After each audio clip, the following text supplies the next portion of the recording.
Deep in the hollers of Kentucky, there's a kind of healer folks used to whisper about, mountain women and men who knew the secrets of the woods, the herbs, and the old ways. They healed with their hands and the plants God gave them, but not everyone trusted their craft. Some called them saviors, others called them witches. This is the tale of the mountain healers, keepers of life, hunted for the very gifts they gave. Stick round, 'cause this story's got roots as deep as the Appalachians themselves. Howdy, y'all, and welcome to Kentucky Melody. Here, we dig into the stories that make the bluegrass special, whether it's the beauty of the land, the history of the people, or the eerie legends that'll give you chills.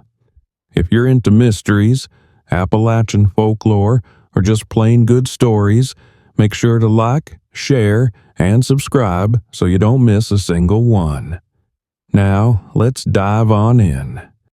Well now, did you know that back in Kentucky's early days, hundreds of local healers, herbalists, and midwives got caught up in a storm of suspicion, accused of witching?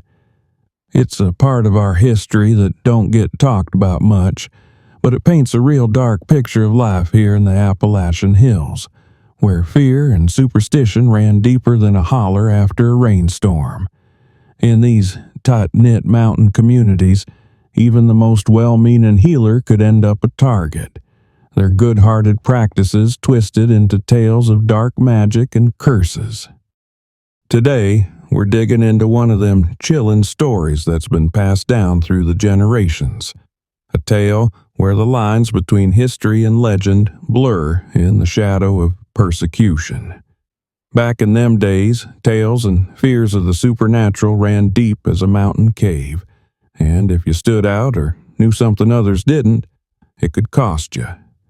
Today, we're going to take a look at the tragic fate of many such healers, women whose stories have been handed down through time, wrapped up in warnings and ghostly legends. In the early days of Kentucky's settlement, life wasn't nothing short of rough. Folks lived far apart, tucked in valleys and up hollers, struggling with the harshness of the wild land. Medical care, the kind we know now, didn't exist, so people leaned hard on local healers, mostly womenfolk who had a gift passed down through generations. They knew just which plant would soothe a fever, what herbs could numb pain, and how to mix up a poultice to draw out infection. In a place where even the smallest cut could turn deadly without the right care, their knowledge was more valuable than gold. These healers were more than just caregivers, they were the lifeblood of their communities. When a baby's first cry cut through the stillness, it was most often a healer who eased the pain of birth and welcomed that new life into the world. When sickness laid its heavy hand on a family and fear set in, it was a healer who sat by the bedside mixing up tonics and speaking the old whispered remedies passed down from their mamas and grandmamas. But it was this very knowledge, the kind that kept folks living and breathing, that made them targets. The thing that held their communities together could just as quickly turn into the thing that put them in danger, especially when fear got its grip on folks' hearts. The seeds of suspicion ran deep in the traditions that settlers brought with them from the old world. Over in Europe, tales of witches and dark magic were as common as the wind in the trees, and religious fervor went hand in hand with superstition. Folks there believed that anything unnatural or unexplained could be a sign of dark forces at work. When they made their way to these Appalachian hills, they brought them beliefs along, setting the stage for trouble. Now, while Kentucky didn't see the big witch trials like they did up in Salem, don't go thinking the fear of witchcraft wasn't real. It lay just beneath the surface, ready to spark up when times got tough. A bad harvest, a sudden illness sweeping through, or a cow dropping dead in the field could be all it took to set tongues wagging. Trusted neighbors could become targets overnight, and them healers with their strange potions and whispered rituals were often the first folks pointed fingers at when things went sideways. Accusations of witchcraft had a way of flaring up whenever times got tough. If a neighbor came down with something not long after taking a healer's tonic, or if a young'un spiked a fever right after a visit, folks' minds would start churning. The whispers would spread like wildfire. Was it really a cure she gave, or was it a curse? And when a remedy didn't take, or a patient's health turned worse, that doubt could turn downright dangerous. But it weren't just failure that stirred folks' suspicions. Even when a healer's treatments worked too well, it could raise an eyebrow or two. People might start thinking she was unnaturally gifted, wondering where she got her know-how. Them chants and quiet prayers she'd murmur while working, old practices handed down from her kin, could be twisted into something sinister, seen as spells or dark incantations.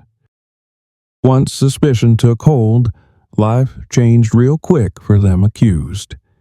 Now, Kentucky didn't have big witch trials like Puritan New England did, but that don't mean folks were safe. Communities had their own ways of settling things, and acts of persecution were plenty common. An accused woman might wake up to find a rag-stuffed effigy of herself hanging from a tree outside her window, or worse, she might get hauled in front of the elders to answer for her so-called sins. Even without a formal trial, the consequences were harsh. A healer accused of witchcraft could be shunned, losing the support of her neighbors and the way she made her living. Folks who once came to her for help would steer clear, not wanting to be seen near someone thought to be dabbling in dark things, and sometimes it got mean. Stones flung through windows, houses set alight, and families forced to flee in the dead of night to escape the wrath of terrified, angry townsfolk. These fears and tales cast a long shadow over Kentucky's history, handed down through generations and woven right into the folklore of the hills. Stories of haunted hollers and ghostly figures said to be the spirits of wronged healers became as common as the mists that crept through the woods come dusk. Kids grew up hearing their elders' warnings.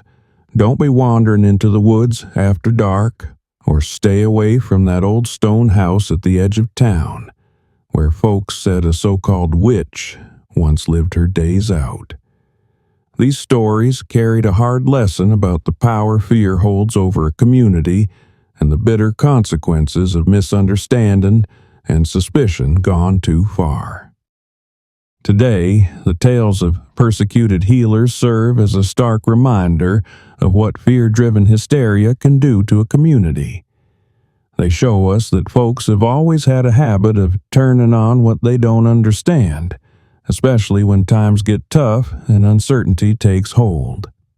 There's still talk in Kentucky, passed down through families, about them witch women who suffered for their knowledge and healing ways. But these tales have shifted over the years. They ain't just stories meant to scare folks no more. They become reminders of resilience, telling of women who braved the whispers and pointed fingers to bring hope and healing to those around them, even when the cost was high. Nowadays, there's a newfound respect for traditional medicine and old herbal knowledge.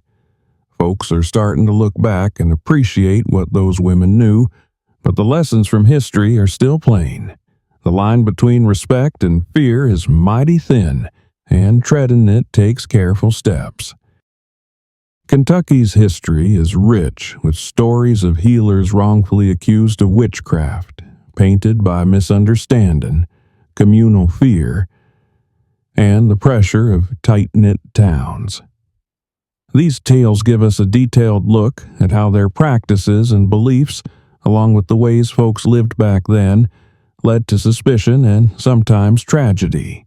We covered one notable young lady in a previous video about Leah Smock, But there are many more, and here's a glimpse into a few more notable stories that show these themes playing out in the hollers and towns of old Kentucky. Maggie Belle Thomas was known back in the late 1800s as a real skilled herbalist up in Rowan County.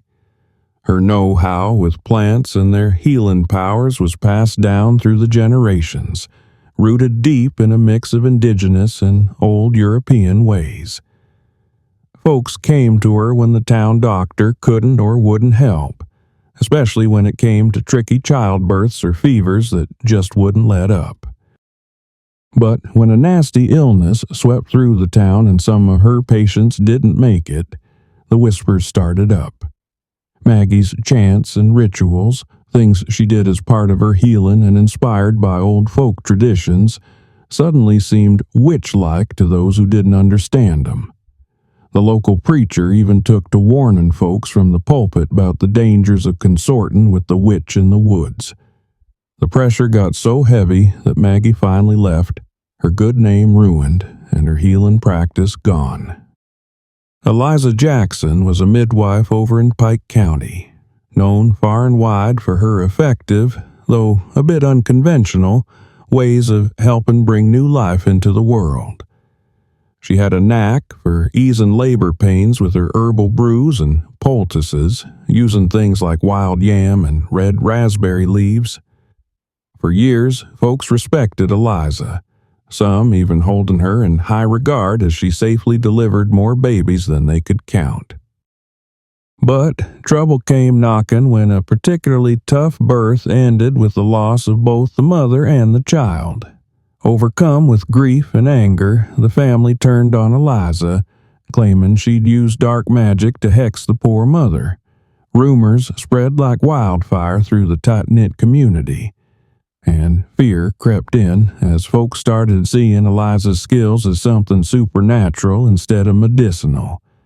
Though she was never formally charged or punished, the harassment grew worse. Eventually, she had no choice but to move to a more remote part of the county.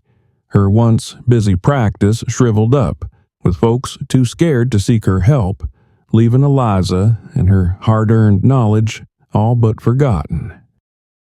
Clara Winslow, known to most as the Widow Witch of Harlan County, was an older woman who, after losing her husband, poured herself into healing and herbalism. She had a knack for mixing up tinctures that could ease pain and fight off infections, lessons she'd learned from her mom and granny before her. Clara had a way of reading signs in nature, watching the flight of birds or how certain plants grew, using these as guides for her remedies. But when a bad drought hit and the crops turned to dust, some folks started pointing fingers at Clara, claiming she'd cursed the land. Old stories about wise women who could bend the elements to their will started to bubble up, and fear spread like fire in dry brush. Her quiet, peculiar ways made her an easy target. One night, a mob of townsfolk gathered outside her little cabin, shouting threats and throwing rocks at her windows. Clara made it through that night, but it changed everything. She slipped deeper into the woods after that, living out her last years alone. Some remembered her as a healer, a woman who knew the ways of the earth, while others spoke her name with a shiver, thinking of her as a witch. The stories of Maggie, Eliza, and Clara paint a vivid picture of the pressures these women faced in their day. Back then, the practice of herbal medicine, midwifery, and the use of old rituals were lifelines in places where proper medical care was hard to come by. But those same practices that kept families healthy could turn against the healer when things went wrong or when local leaders felt their authority was being threatened.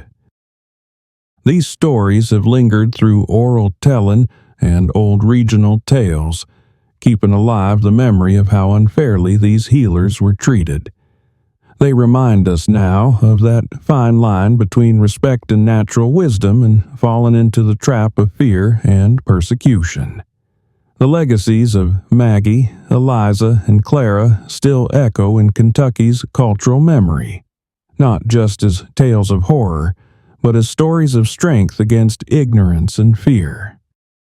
One powerful and tragic story that captures the life and trials of these healers is that of Martha Holloway, known as the Witch of Black Holler in rural Kentucky. Though her story has mostly faded into the mist of folklore, it stands as a stark reminder of the hard times healers faced when superstition and fear were the law of the land.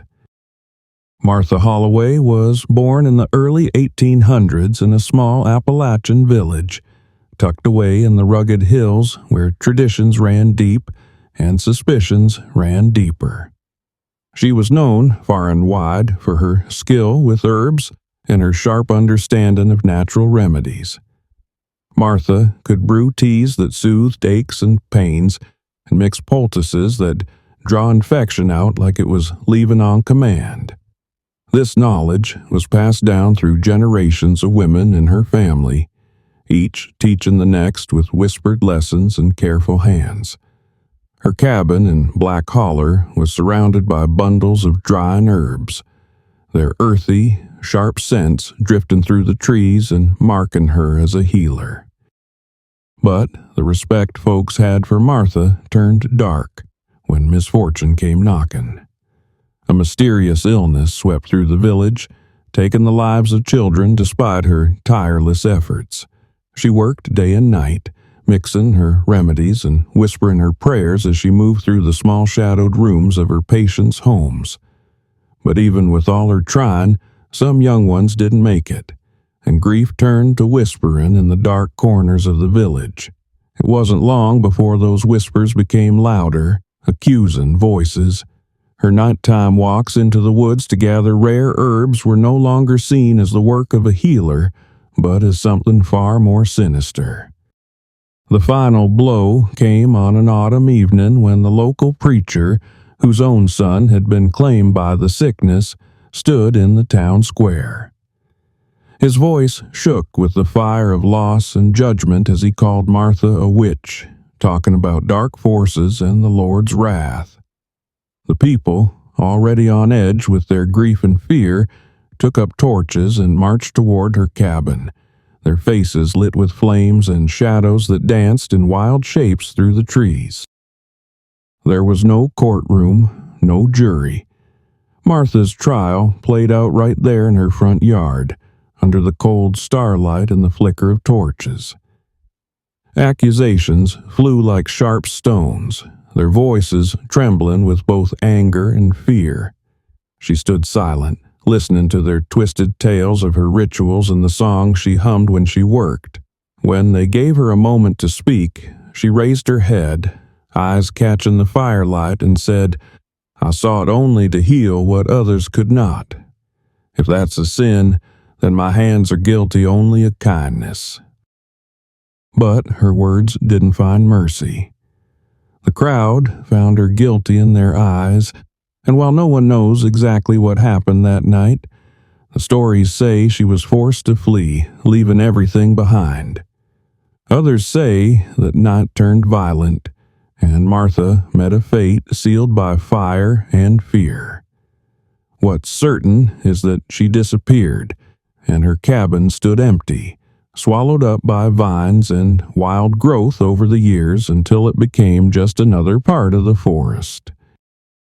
In the years that followed, folks spoke of Martha in hushed tones. On moonless nights, some swore they saw her spirit moving through the holler, tending to her herbs like she'd done in life. Parents warned their young'uns not to wander too close, whispering that her spirit was still restless, but there were those who mourned her quietly, remembering the touch of her hands and the kindness she gave freely, knowing she did all she could with what she had. Martha's story lives on as a reminder of what fear and suspicion can do to a community, how easily gratitude can turn to blame. It's a tale that marks the fine line between reverence for knowledge and fear of what ain't understood, and how crossing that line could mean the end of even the kindest soul. Back in them old days, the world felt a whole lot bigger. There weren't no internet, phones, or even reliable newspapers to pass news along. Stories, warnings, and lessons traveled from mouth to ear, from one generation to the next. Out in the mountains, folks relied on what they heard, what they saw, and what they feared. When something went wrong, sickness, death, or something strange they couldn't explain, people looked for answers, and sometimes those answers came from the stories they grew up hearing. Take the tale of the Raven Mocker, for instance. It's a spirit out of Cherokee legend, a feared creature with the dark power to prey on the dying. Folks said it was like a witch, but worse. It didn't just cast spells or curse crops, it stole the very breath of the sick to keep itself alive. Invisible to most, it moved like a shadow, with only the most powerful medicine men able to see or sense it. And its cry? A mix between a raven's caw and a human's wail, a sound that could freeze the blood in your veins. When the Raven Mocker came round, it was said to be a sign death was near. The bodies it left behind were drained, lifeless, and cold. In tight-knit mountain communities, a story like that spread fast. It stoked fear, especially when folks couldn't explain why someone took ill or died unexpectedly. Over time, as stories traveled, that fear didn't just stay aimed at the Raven Mocker itself. It began to touch anyone folks thought might have unnatural powers. Mountain healers, with their knowledge of herbs and remedies, walked a fine line. On one hand, they were seen as a blessing, tending to the sick when there weren't no doctors to be found. But on the other, if something went wrong, if a cure didn't work or a patient didn't make it, suspicion could fall on them. Were they helping, or were they calling on something darker, something like the Raven Mocker? Word of mouth turned whispers into rumors, and rumors into beliefs, shaping how healers were seen in their communities. In a world where stories held power, the fear of the unknown could turn the very people trying to help into targets of suspicion, all because of tales like the Raven Mocker that lingered in the back of folks' minds. So, what do y'all think? Could tales like the Raven Mocker really have shaped how mountain healers were seen back in the day? Do you think fear of the unknown turned helpers into targets? Or was it just human nature to find something, or someone, to blame when things went wrong? Maybe you've heard similar stories from your own family history or local legends. We'd love to hear your thoughts. Drop a comment below and let us know what you think about these old tales and their impact. Do you believe there's truth behind the legend? Or is it just the way stories grow over time? Don't be shy, this is the kind of stuff we love chewing on together. Thanks for joining us as we dug into the world of mountain healers, their knowledge, their struggles, and the misunderstandings that sometimes turned them from saviors into scapegoats. If stories like this fascinate you, be sure to like, share, and subscribe to Kentucky Melody. We've got plenty more tales about the history, mystery, and legends of the mountains waiting for you, so stick around for the next one. It's bound to keep you wondering. We'll see y'all next time. Just don't go listening too close if you hear a strange caw in the night. Could be a raven or something else. Stay curious, stay spooky, and remember, the hills have secrets, and they're always watching. Bye for now, y'all.